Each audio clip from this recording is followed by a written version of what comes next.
We're just going to go over the photoelectric effect. Okay, so when somebody is asking you to think about the photoelectric effect, essentially what they're wanting to say is that, as the word says, there is some involvement of photons, so essentially light, and some electrons, so essentially the electric part of the whole thing. Where do you have an abundance of electrons? Well, you have abundance of electrons in a metal sheet. Let's say you have a metal sheet. A metal is any element which has valence electrons. Valence electrons, when I say, I mean one or two valence electrons, so that the conduction, so it's easier for these loose electrons to essentially travel from one place to another. So hence there are a lot of what we call as almost free electrons. These electrons, even though they're almost free, they're still held down. They're still held down by the surface. They're held down because of what we call as um, whatever chemical processes that are going on in there. It's actually chemical interactions. Let's just call them chemical interactions. So essentially, the nucleus holding down the electron, even though the charge, or most of the charge is screened, some of the charge is left. So these electrons are more or less free, but you still need some energy. So essentially, if you give some energy to this electron which is sitting here, what will this electron do? Well, this electron will just jump out, and that is essentially the essence of photoelectric effect. That metal sheets have loose electrons, and if you provide those electrons some energy, it will lose the bonds, and it will be free. It will come out, and you can put a potential and hence measure exactly what current it is. But in order to remove this electron from the surface, what you need to do is you need to provide enough energy. And how much energy exactly you need to provide? Well, that is something that is given by what we call as the work function. So how do you define the work function? So I'm writing the definition here. It is the minimum energy required by an electron uh, to just escape um, from the metal surface from the metal surface. Yes, so as to overcome the restoring forces.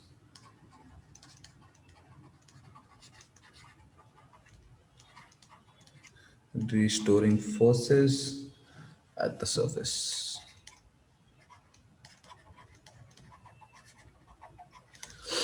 This is what we're going to call as the wave function. This is how we're going to define the wave function.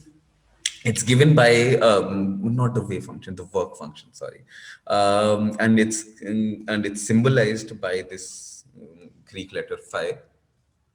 Phi naught, actually. So not because it's the minimum amount. So phi naught is the essentially the energy one requires to essentially take out a photon. For different metals, as one would expect, it is different. So for example, let's say for platinum. So platinum is the metal which has the highest work function of any metal. So this is essentially the maximum work function of any metal. This is around 5.65 electron volts. This is the amount of energy you need to put in order to extract electrons from the surface of platinum metal, from a platinum sheet. And so platinum is the maximum. What's the minimum? What is the metal that has the minimum work function? Well, it's essentially cesium. Yes, it is cesium. which is slightly surprising, but it's not very surprising if you actually note down the atomic structure of it and write down it in terms of orbitals. It's 1s2 and 2s2, and then you realize that the electron that is free is at the end. And you can guess a lot of things from there. And as it turns out, cesium does have the minimum wave function, minimum work function, and it's given to be 0.14 electron volt. Okay. So this is essentially the amount of energy you need in order to kick out electrons. But there are multiple ways you can kick out electrons. So there are multiple ways in which you can provide this energy. One way to provide this energy is just by heating up the metal. So which is called thermionic emission. Thermionic emission. So thermionic emission is essentially, it is the phenomena.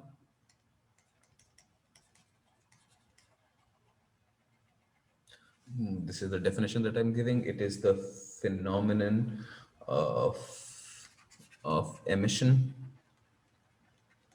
of electrons. Emission of electrons from the surface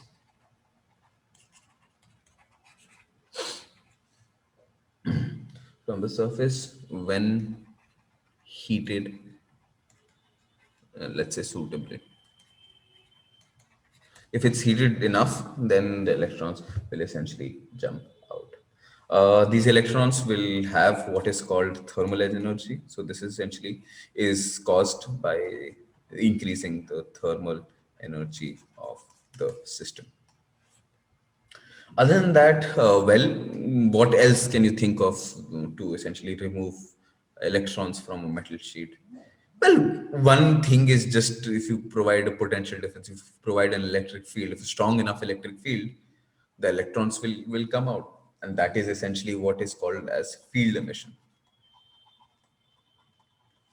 Field emission or cold cathode emission, but let's just call it field emission. This happens when, again, the electron is coming out from the surface. The whole essentially, it is a phenomenon of emission of electrons from the surface. Uh, so I'll just put a double comma here. When we provide a strong enough electric, you can also provide a strong enough magnetic field to essentially do this. But okay, this is something that I think you guys should think of.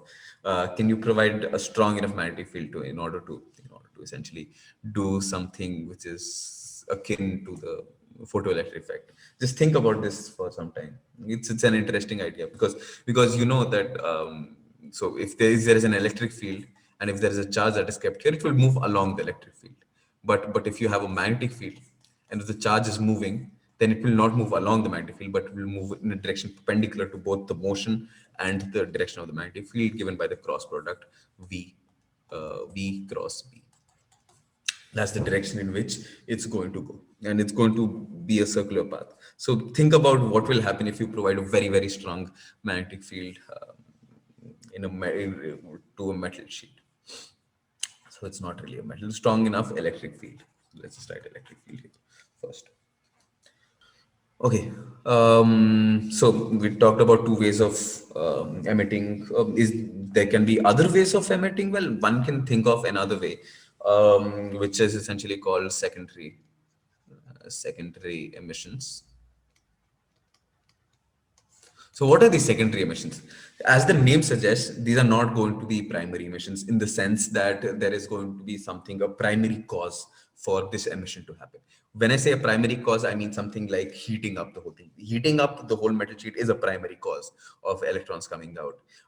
Shooting electromagnetic waves, as you'll see in the photoelectric effect, is a primary way of electrons being pumped out. Or as you said, providing an external electric field is also a primary way. What can be a secondary way of emitting electrons? Well, a secondary way, as the words would suggest, would be something like if you provide enough energy to one electron, so that there's a kind of a cascade effect that happens. A cascade effect. which essentially means that this electron bumps into another electron, which essentially and gives the other electron enough energy, and this gives the third electron enough energy, and then this third electron comes out, including the first electron also, because the first electron had enough energy to excite the other electron and itself come out. So these are what are called secondary emissions. So if I want to give you the definition, again, it is a phenomena of emission of electrons. So I'll just put a double comma here. Um it is a phenomena of emission of electrons from the surface of a metal in large numbers. So this is in large number,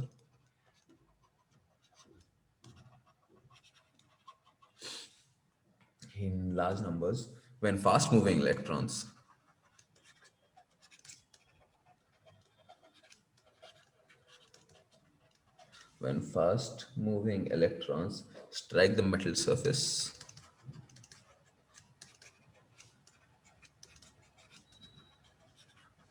strike the metal surface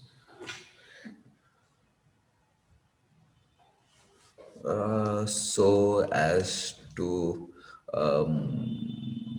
impart energy into the next electron, causing a cascade effect to happen,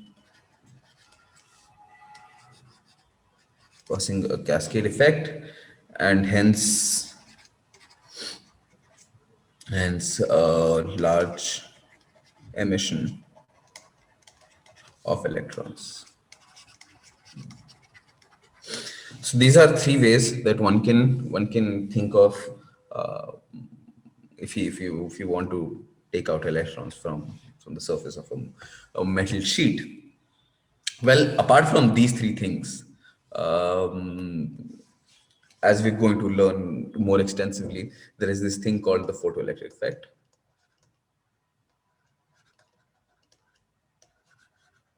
And as I already said, it's the effect when you have a metal sheet and if you shine radiation on it, if you shine light on it, the photons on it. And so what happens in this? How do you define photoelectric effect? Let's write down the full definition because this is actually more important. It is the phenomena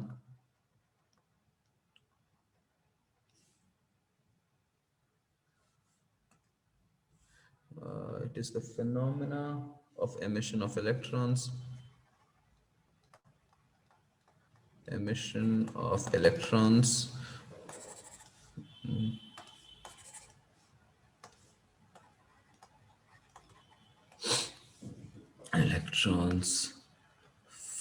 from the surface of a metal sheet,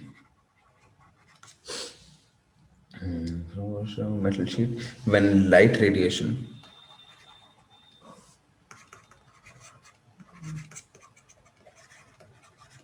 in the form of light, essentially,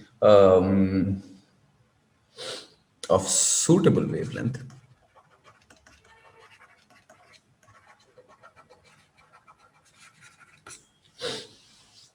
falls on it. What do we mean by suitable wavelength? We'll define it in 10 minutes. Okay. Emitted electrons are what are called photoelectrons. Emitted electrons are called photoelectrons.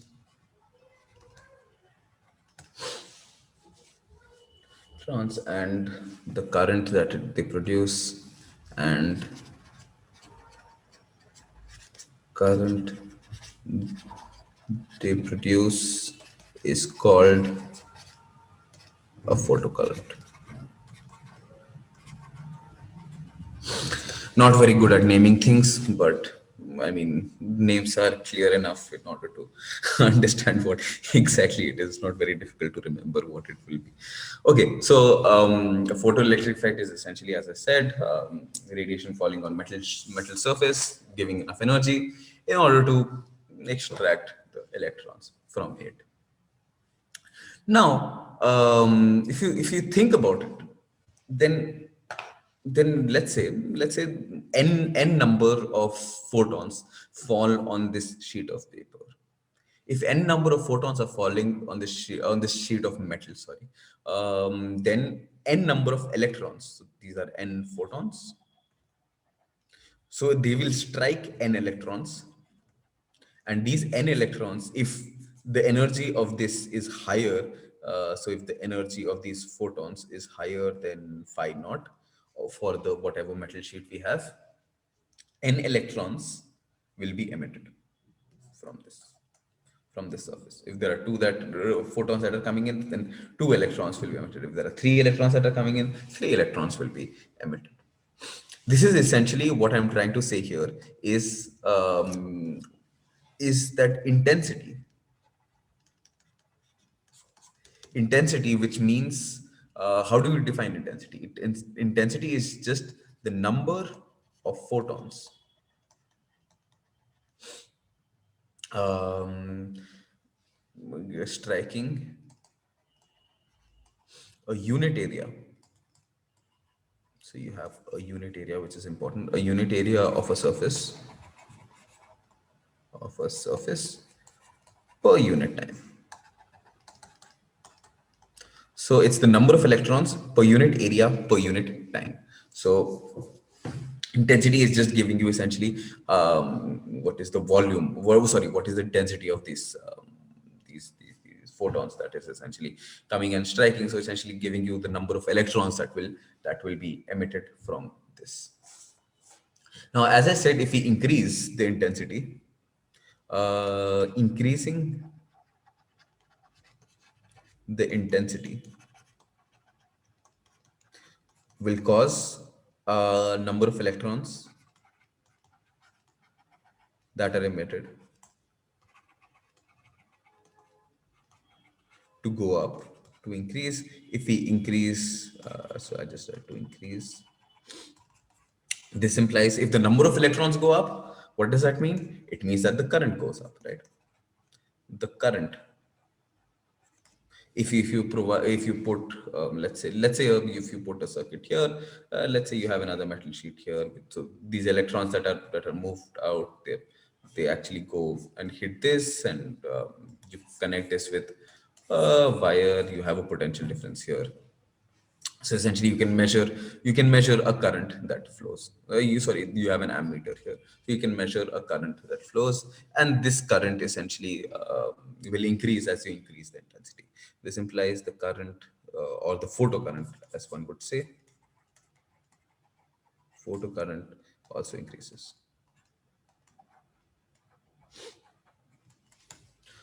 Let's move ahead and let's let's actually define the whole experiment that one does. So this is essentially an experimental study.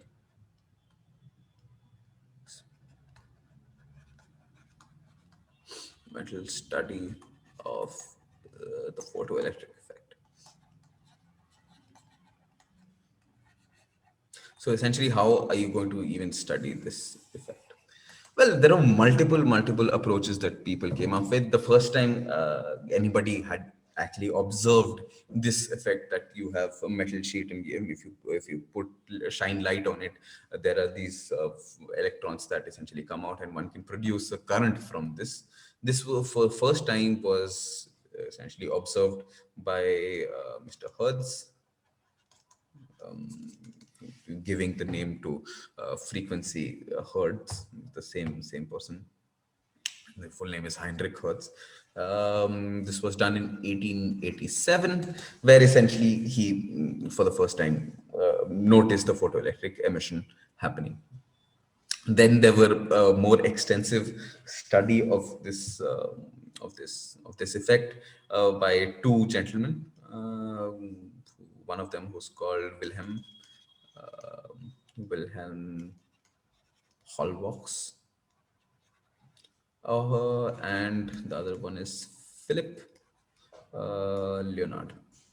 Leonard, Philip Leonard. So these two people from the years 1886 to 1902 essentially did a bunch of experiments and tried to study this and produce better and better experiments to in order to study the photoelectric effect.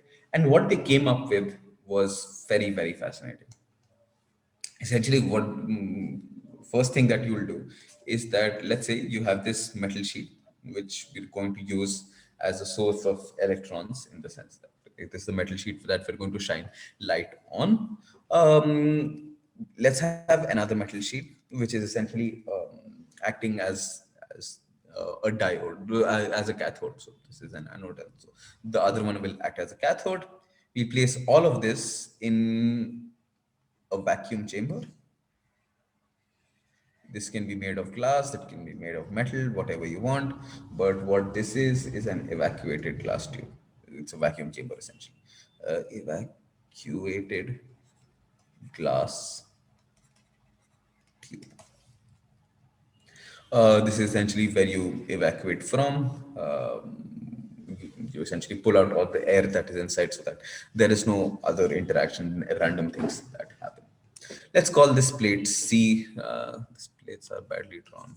Let's draw them better.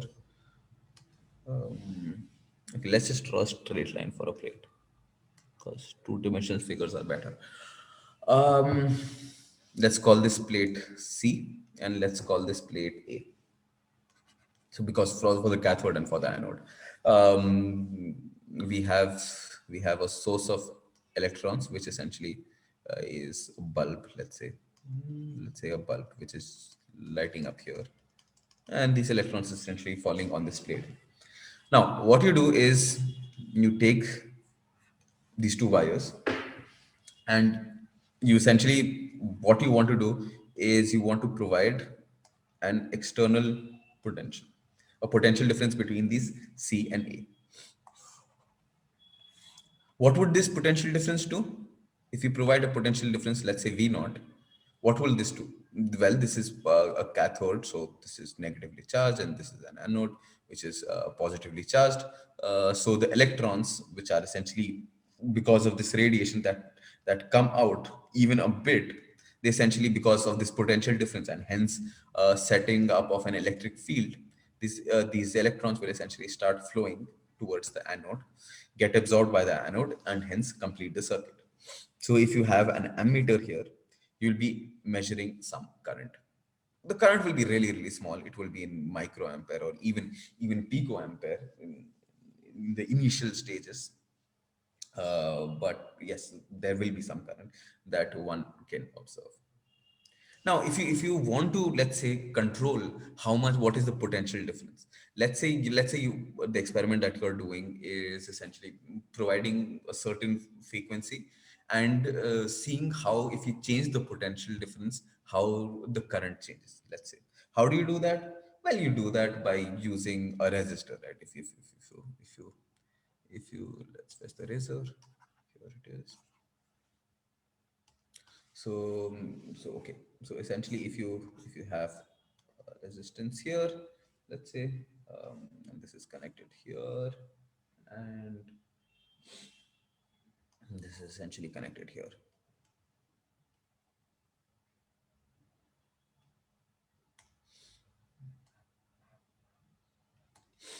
Okay, so this is connecting here. So what will this resistance do? It will essentially drop the potential difference. Okay. Now, if you want to vary this potential difference, well, what do you do? Well, you, rather than using a resistance, you use what we call a rheostat, which is essentially a variable resistance. So you have something like this, and which is coming here, and it's being joined here. Now, this is the whole thing if you want to vary the potential difference. What if what you also want to do is check what happens if you actually reverse the polarity? In the sense, you go to a negative potential regime. Well, for that, what you'll need to do is you need to make even more changes in this diagram. So essentially, this is the step-by-step process of how these people thought about when they were devising this experiment. So what they thought of was this interesting. It's essentially a flipper. That is what it is. It commutes. It flips the polarity. This particular circuit here. The lower part is exactly the same as was before. It's again the rheostat. Yes, it is again the rheostat, which is essentially.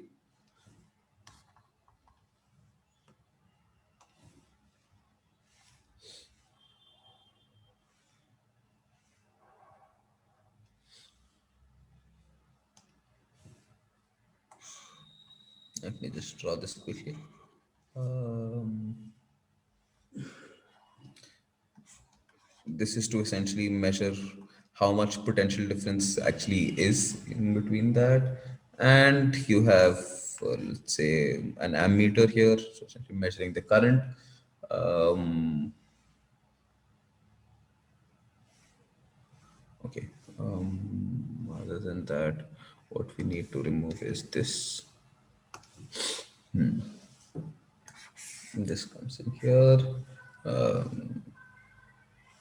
Goes down here, and it essentially connects with this here, but the other end will be connected from here. So you'll have an open switch here, which will so this is essentially crossing it. It's not cutting it. I don't know why it crossed it. Let's go back. Let's go back. You don't need to. You just have to connect it here. Okay. So essentially this is the kind of circuit they came up with. The circuit here is providing a potential difference. This is potential difference, let's call it V, because it's variable because of the rheostat here, which is providing a resistance, a variable resistance R. There is a voltmeter which essentially measures how what is the potential difference across this what is exactly the potential difference that this battery is providing, given that there is a variable resistance. And also there's an ammeter which essentially measures how much current one can measure in this. And the process of current formation is exactly the same. It's essentially, if you light is striking the cathode. Cathode is emitting these electrons, and these electrons are then traveling to the anode, and hence there is some current that is flowing in this circuit. Okay, now let's write a bit about this. I hope you understand what all of this means. So this consists of an evacuated chamber,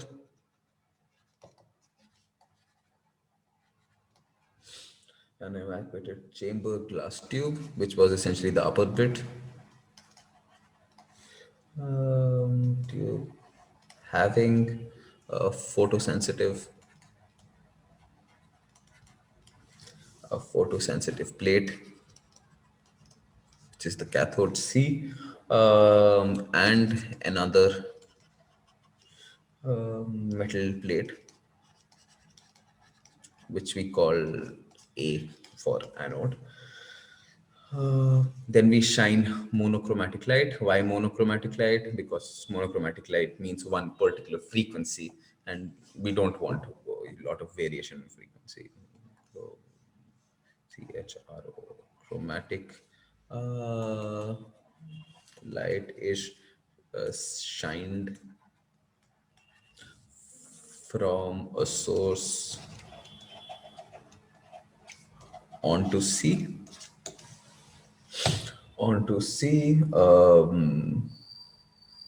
The battery maintains a potential difference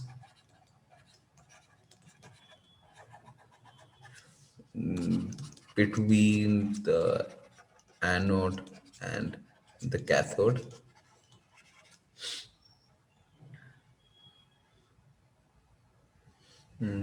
Yes, it maintains a potential difference between the anode and the cathode. This potential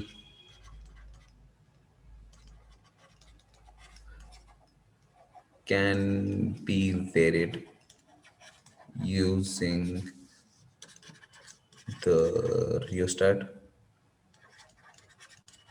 which is essentially variable resistance.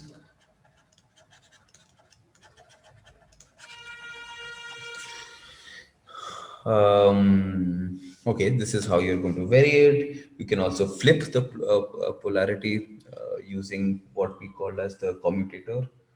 Um, yes, the potential,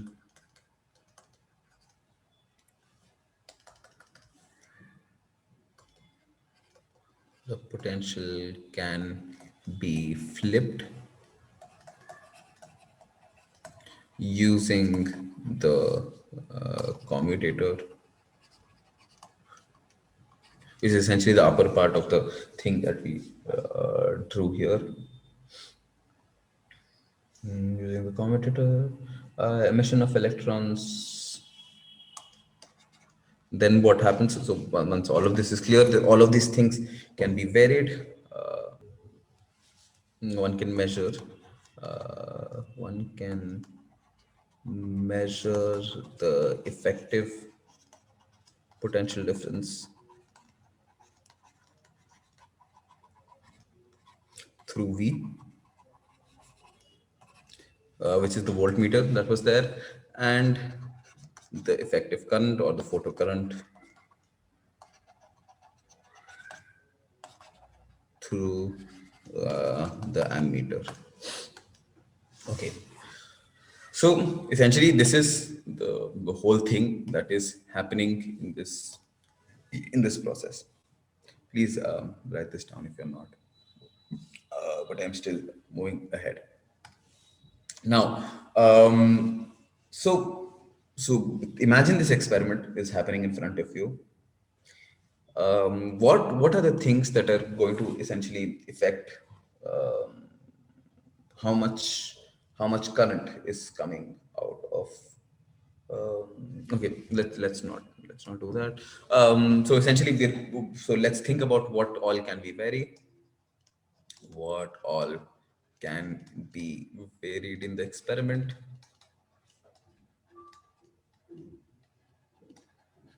Well, three things that particularly can be varied. First, the intensity of the incident light. Second thing, the frequency or the energy or the wavelength, same thing. Uh, Frequency of the incident light. And the third thing we can obviously change is the potential difference.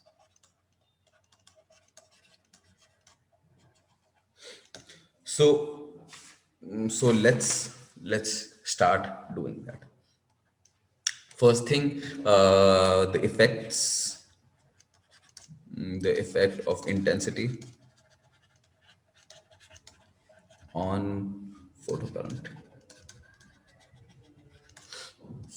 As we already figured out, if we increase the intensity, photocurrent is going to go up, because if we increase the number of photons that are falling on this, let's say, unit area of surface, from 2 to 3, then the electrons that are going out will also increase from 2 to 3.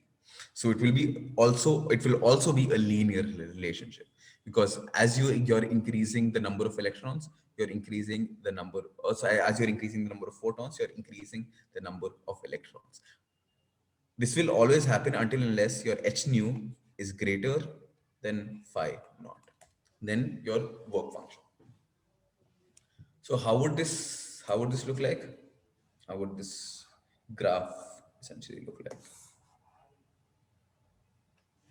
This is graph between the photoelectric current.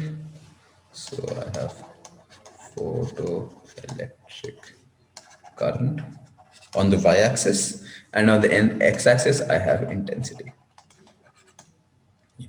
of light. How do you think this should vary? Should it be a straight line? Should it be like this? Should it be like this? Should it be like this? Should it be like this? Should it be like this? How should it be? Any idea? Curved. Well, we already said that if we increase the intensity, if you're increasing the intensity, the photoelectric current is going up. It's always going up, right? So it has to be monotonically increasing, in the sense that it should always be increasing. But it can also not be a power function, right? It cannot be a power function in the sense that the the current that is coming out cannot vary with the intensity as I squared or I cube. Why can it not? Because, as I said, number of photons, intensity is just the number of photons, is directly proportional, is actually equal to the number of electrons that are coming out. The number of electrons that are coming out is proportional to the current, and hence the thing that it will look like will be exactly a straight line. Yes, exactly a straight line. Perfect. This straight line also tells us that if you have no intensity, if you're not pushing any light, there will be no current, which also does make sense. So this is essentially how photoelectric current and intensity should vary with each other. This only happens if h nu is greater than phi naught. Let's say that h nu is less than phi naught. Then what will happen? Well, if h nu is less than phi naught, essentially what you're saying is that the energy with which these electrons are coming in, these photons are coming in, is actually less than the work function, and hence these electrons won't really come out.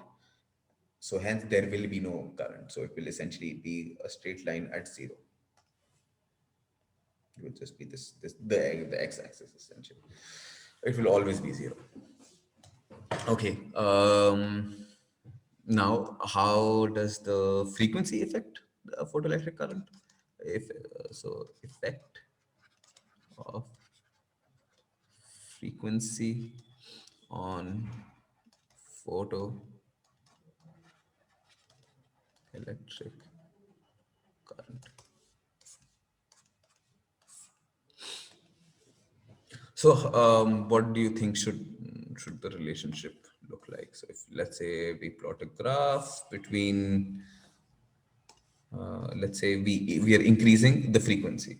The x-axis has frequency on it. So light की frequency जो भी आ रही है, we are increasing. So essentially h nu is increasing, and hence the energy is increasing.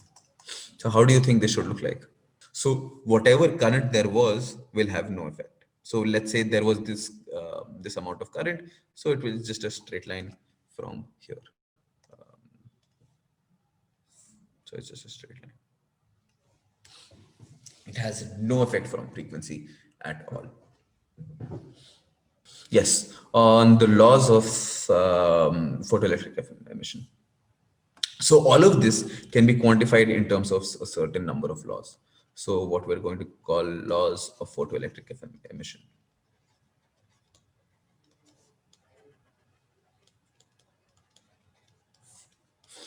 And they're given as follows. First law, for a given metal and frequency of light, for a given metal and frequency of light. So essentially, what are the two things that you're given? You're given phi naught because you're given a particular metal, so you're given the work function for that metal, and you're given the frequency, so you're given nu in this case. These are two things that you're given. Oh no, there are other things that you're given. You're also given the intensity, and so there's a comma here. Yeah, metal, frequency of light, and intensity.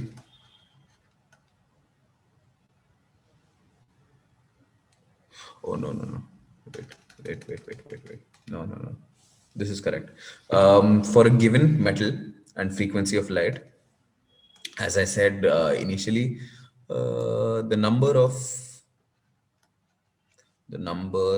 photoelectrons, essentially the electrons which are emitted by this radiation, ejected per second, is directly proportional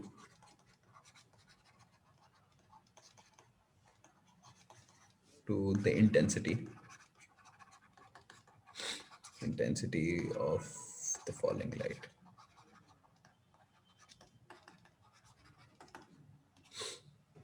Okay, makes sense. Essentially, statement of the first graph. Second, for second law, for a given metal, yes, for a given metal, there exists a certain minimum frequency of incident radiation below which no electron emission of photoelectrons takes place.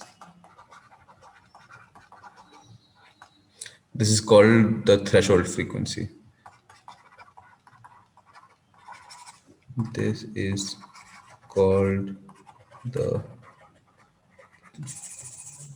the threshold frequency. Essentially, what are we talking about here? We're talking about the work function, which is phi naught. Work function being the energy it requires for the electron to come out. So how this is the energy that one needs to provide to the electron. So essentially, this is the minimum energy that the photon should also have. And what is the energy of the photon? So the energy of the photon has to be greater than equal to h nu naught. This implies the frequency should be greater than phi naught by h. Essentially, that is what it is saying. This nu naught is what we call as the threshold frequency. This is just phi naught divided by h. Then the next law is the kinetic energy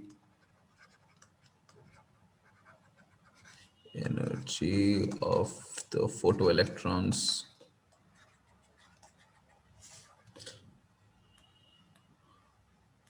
is independent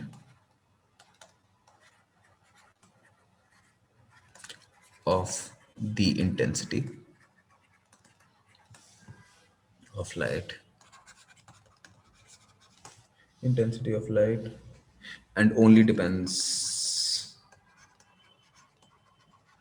upon the frequency. So the number of electrons doesn't matter, but the frequency of each electron matters when it comes to the kinetic energy of these photoelectrons. And the last thing is that photoelectric emission, it is an instantaneous process. Photoelectric emission is an instantaneous process. What does that mean? It means that the time it takes for, let's say, this atom to essentially absorb this photon and re-emit an electron is very, very small. How small is it? Well, it's of the order of nanoseconds essentially. So let's write that down. It's an instantaneous process, which means that the lag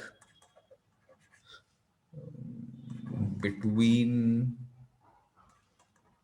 incidence of light and emission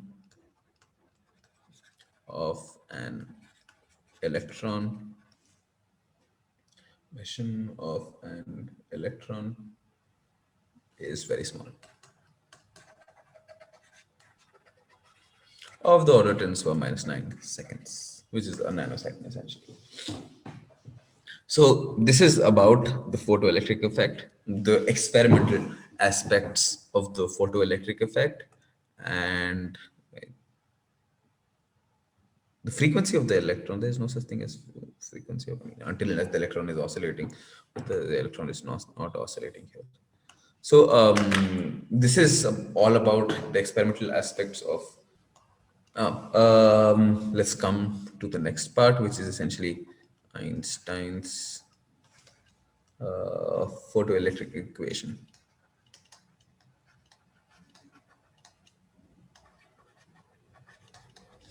So essentially, now we're at the point in 1903 where Einstein saw all of these.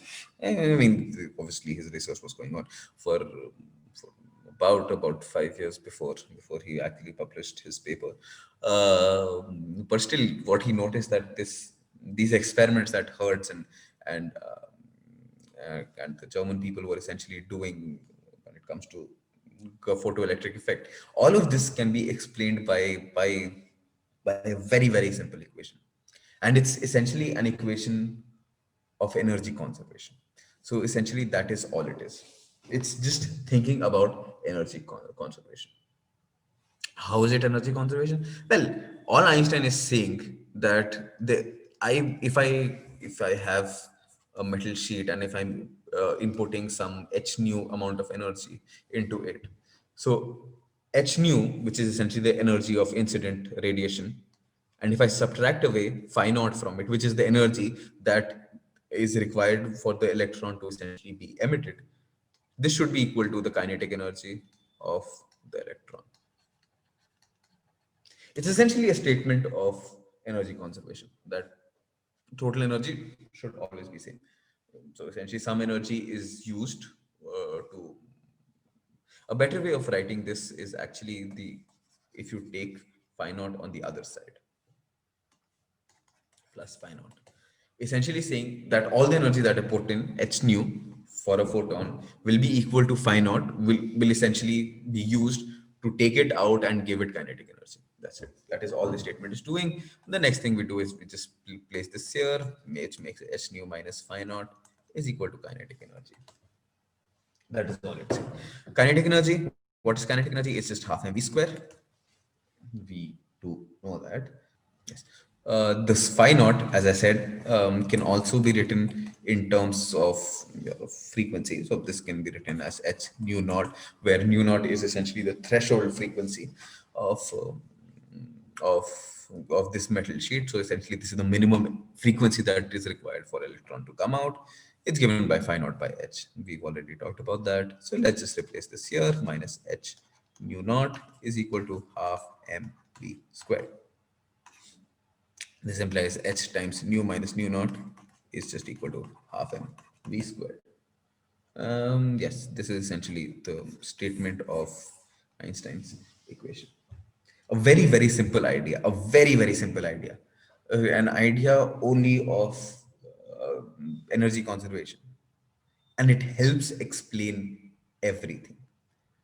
The big jump was essentially this here, which essentially is saying that these packets, which essentially Planck came up with for the first time, if actually being concrete in 1895, when Planck essentially said, as we started the lecture with this chapter with that also, is that he said that these electromagnetic waves are made of bundles of energy, but this wasn't confirmed until now.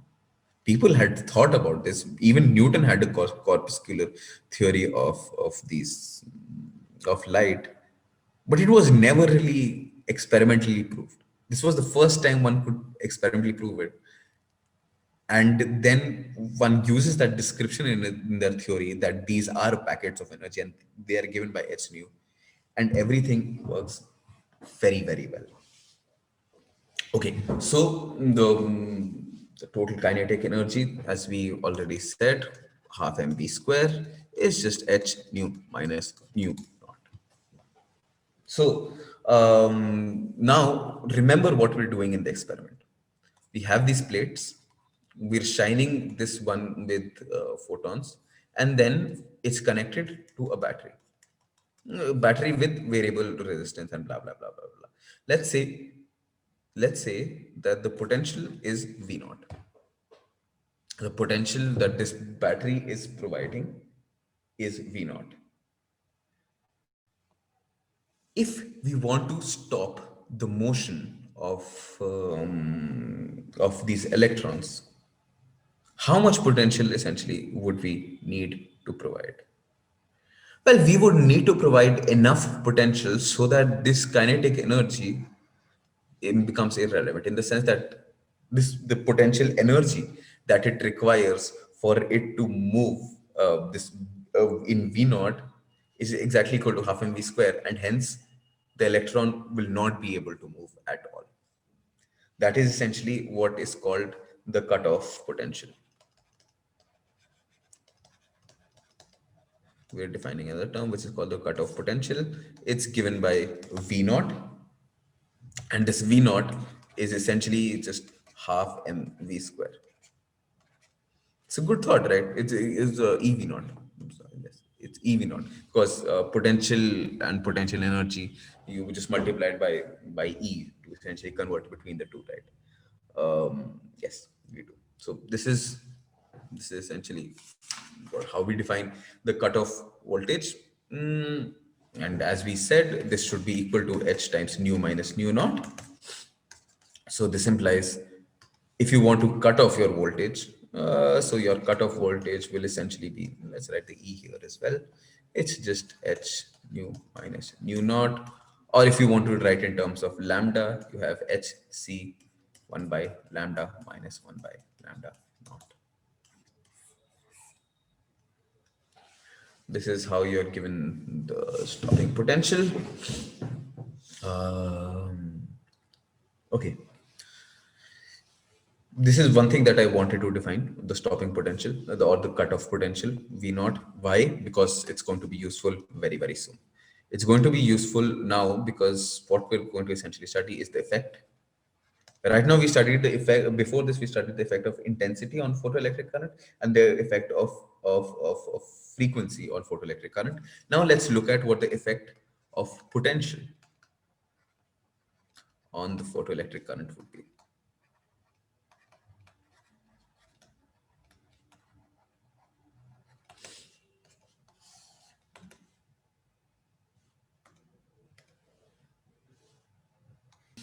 So how are we going about this? Well, what we're doing is let's just keep the plate A, which is essentially the other metal plate, at the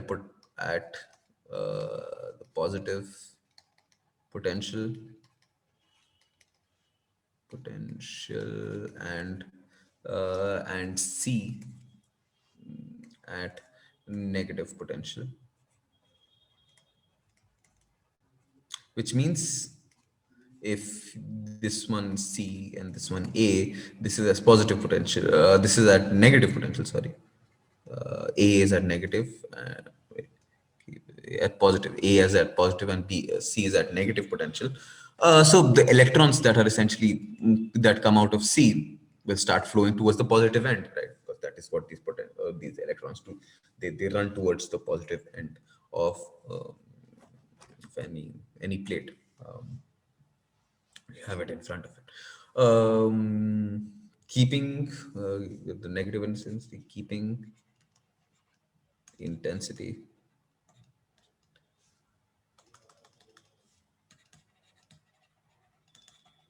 keeping intensity of light I and frequency nu constant. Now what do? We increase the potential difference, the potential difference V. So essentially, whatever potential difference we're providing here, let's call it V. That is something that we're increasing. Um, so what would happen? Um, what would happen? Let's think about this. Let's draw the graph here.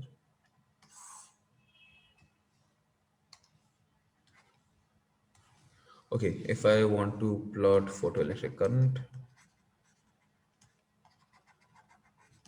with potential.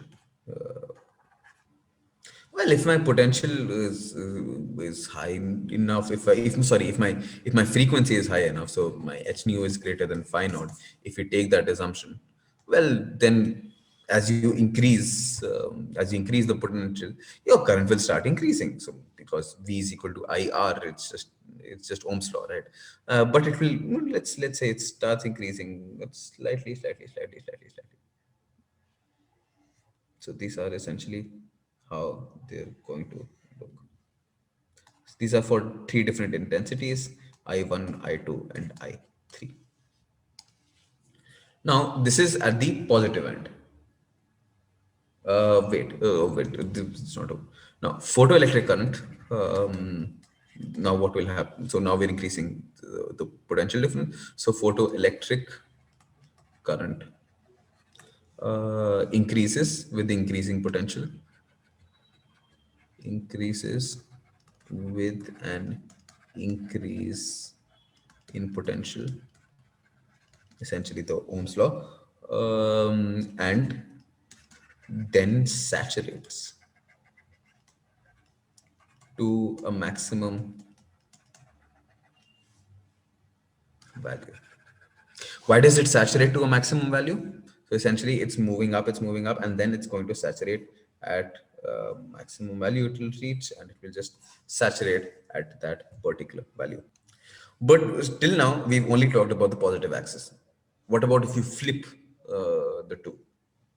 Well, essentially, what you do is, first of all, let's remove all of this, and then write down the following. Now, we apply negative potential to plate A with respect to plate C, with respect to plate C, and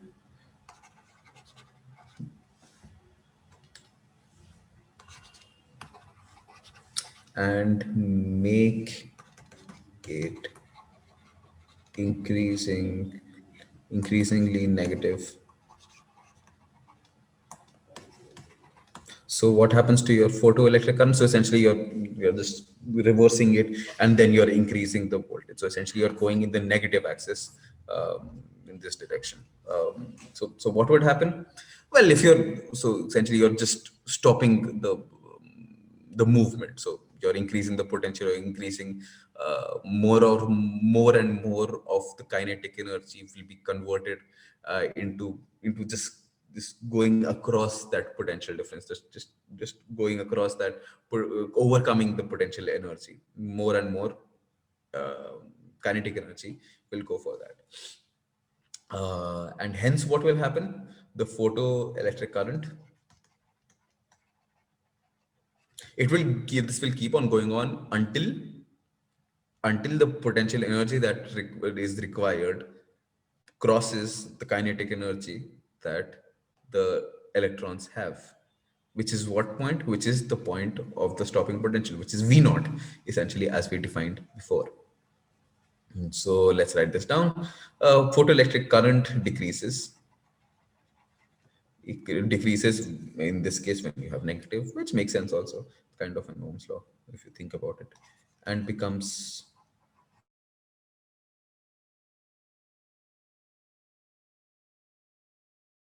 potential.